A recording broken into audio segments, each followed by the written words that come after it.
Hello everyone and welcome to a very different, I want to say, Omnibus review wrap-up type deal that we normally do. This one's different because what I have done over the last month, I have read every single Marvel versus DC book that has ever been published, and I'm here to tell you all about them before the omnibuses are released in mid-October, to let you know if they're worthwhile or what stories are good and what not, and the results will actually surprise you because they definitely surprised me.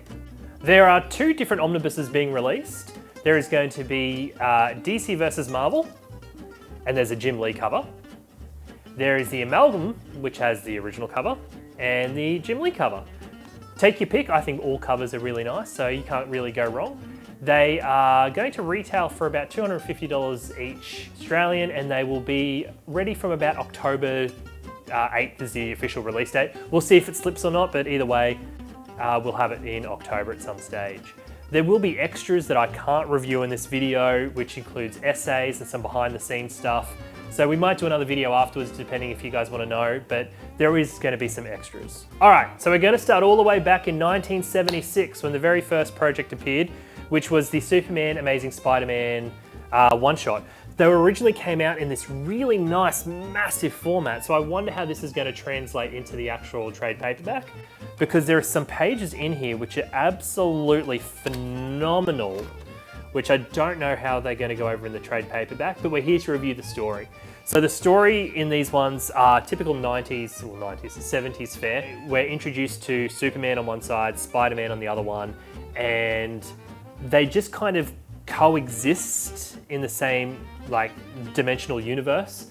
And it's so much fun to see the 1960s and 1970s versions of the superheroes coming together to fight the foes of Lex Luthor, I believe it is in this one, and Goblin? No, it's definitely Lex Luthor and I think it's just Lex Luthor actually. Dr. Octopus is in it as well. Really fantastic artwork in this one, and it was a great way to kickstart the Marvel vs. DC extravaganza. We then jump forward to the Batman vs. Incredible Hulk. This one I thought was even better. It was a really weird mix-up of the two characters. This is the one that does have Joker in it. Don't know who that is, but the villain in the Hulk stories is whoever that guy is. Really good, and I think the reason that it worked so well is because they were two heroes that you wouldn't normally see together existing, and it kind of worked because the whole chemical thing with Joker and the chemical thing with Bruce Banner. Really good. We start jumping into this kind of stuff here. I read it. It was okay. It was just more Superman, Spider-Man fare. It did feature a lot more Marvel and DC characters. So Wonder Woman makes an appearance, Doctor Doom makes an appearance, and it was still a fun read. We then jump forward to probably the best ever crossover that they ever did, which was Uncanny X-Men Teen Titans, where the Darkseid or Darkseid, however you want to say it, teams up with Dark Phoenix in the wall of dimensions that has existed, it still exists now, it's a real thing. They kind of team up, and the Uncanny X-Men and the Teen Titans have to fight to save their existing universes. It is one of the best comics from the 1980s, and it's also the best by far DC versus Marvel book. After that, DC and Marvel had a lot of disagreements. There was originally going to be a Avengers versus Justice League title with George Perez on artwork. Editorial had a massive fight. The project was cancelled. Uncanny X-Men Teen Titans issue 2 was cancelled, and the two companies didn't work together again until the early 90s, where we got Batman versus Punisher in two separate one-shots. They were fantastic. I don't think there's two better characters that could coexist in two different universes together than those two, and it really makes it work. We've got some really nice John Romita artwork on the inside. There was Punisher, Daredevil, and then there was Daredevil Punisher. Both companies did their own version. We then jumped forward to a second batch, which came out a couple years later, which included Daredevil Batman with some amazing Scott McDaniel artwork, who did work on both Daredevil and Batman, and it was an incredible one-shot, really good. Had some great character development there with Kingpin, fantastic stuff. And then we're going to jump forward to probably the most famous of the lot, which is the Spider-Man Batman series. Now, once again, different publishers did different ones. This is the DC one, and this is the Marvel one. This one, I believe, came first. It's got Bagley on the artwork. It has all the big villains like Joker and Carnage, and it is excellent. So the reason this works really well is you've got the psychotic nature of Carnage and Venom, and you've got the psychotic nature of Joker. The other reason these ones work really, really well is that the characters just exist in a universe. The creators didn't find a need to kind of justify why they were together. It was just like, hey, they're there. There wasn't any wasted pages in these whatsoever.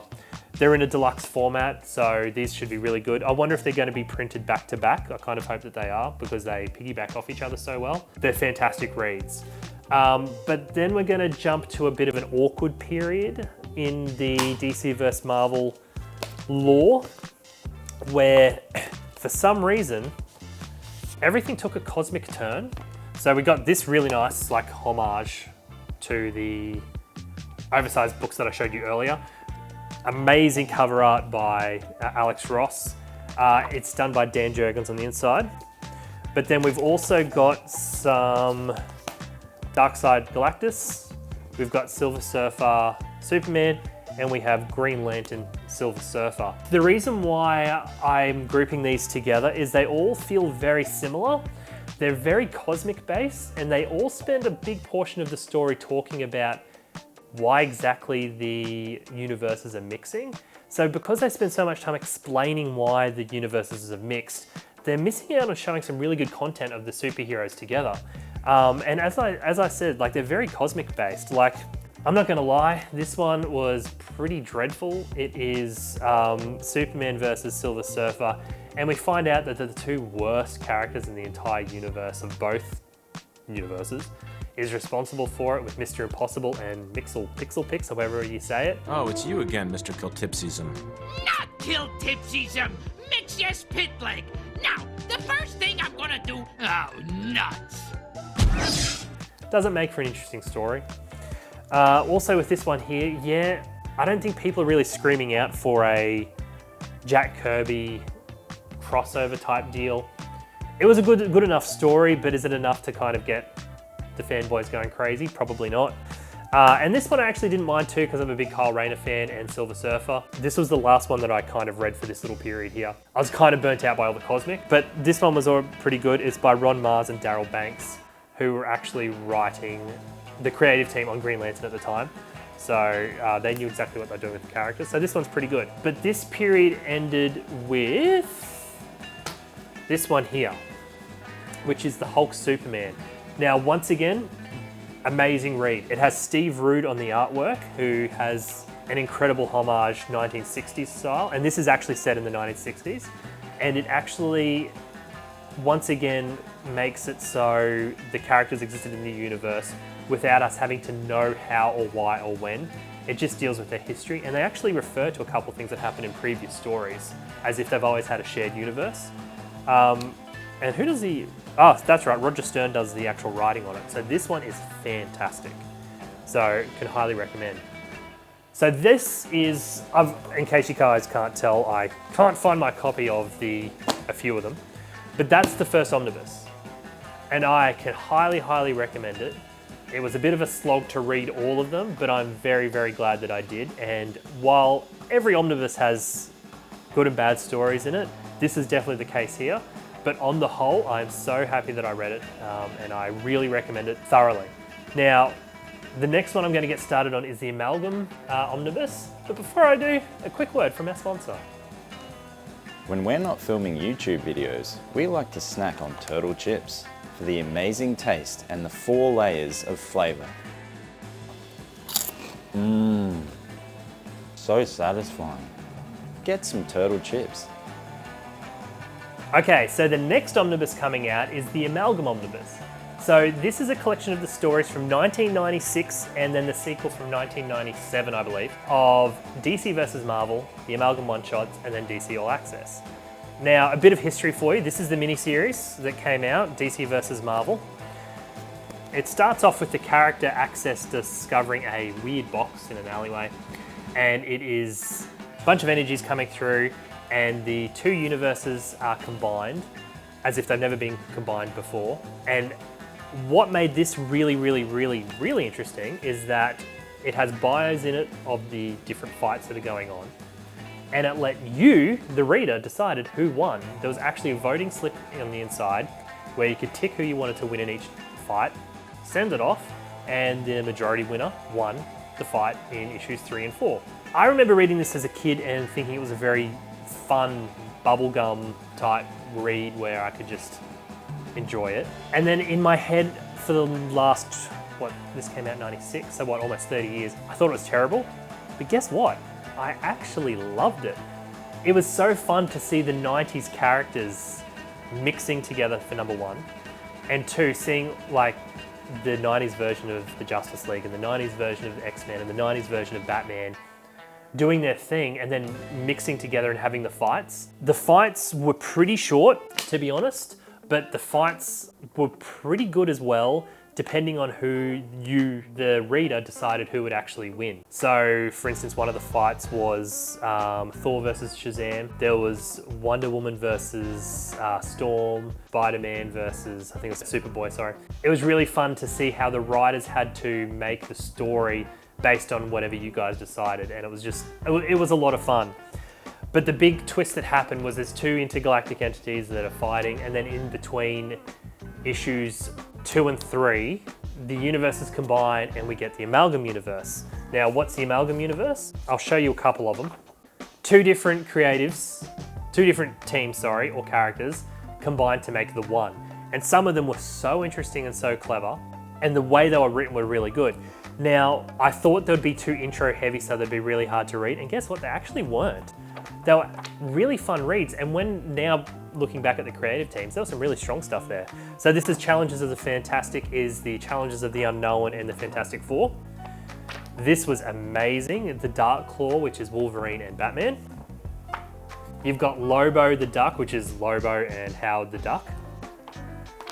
Bullets and Bracelets, you've got Wonder Woman and Punisher, I believe, or it might have been Artemis, but either way, it's that one. This was a bit of a weird one. This is one of the few that I didn't like, which was Bruce Wayne, Agents of S.H.I.E.L.D. It didn't really make much sense. Amazon, which is Wonder Woman and Storm. Speed Demon, which is fun because I remember this in my head as a kid, being a Marvel fanboy, that it was Ghost Rider and the Demon. It's actually not, it's Ghost Rider and the Flash. And it was actually really fun reading it now. So you got Spider-Boy, which is Superboy, and Spider-Man, which was really good. And it's actually funny because back then it was Ben Reilly Spider-Man, so it was Ben Reilly in that as well. We've got Captain America and we have Superman together. I still don't know.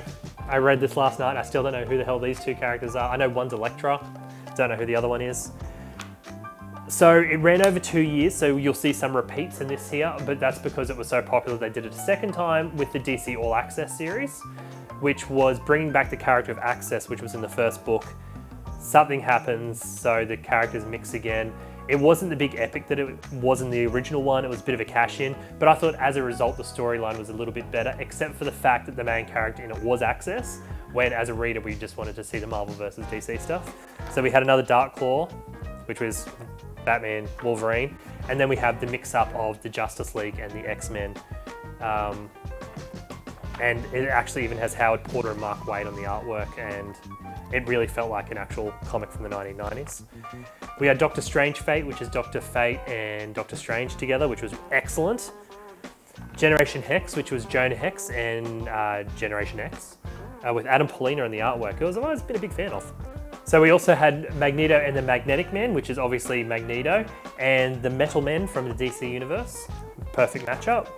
And the X-Patrol, which was the Doom Patrol, and X-Men together. So that was another really good one.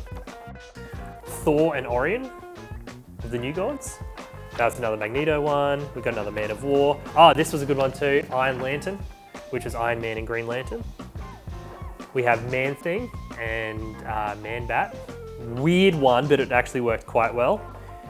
And I'm gonna leave this one to I'm glad I left this one to last because this is Spider-Boy Team Up, which has some of the best artwork that I've seen in the 90s comics ever.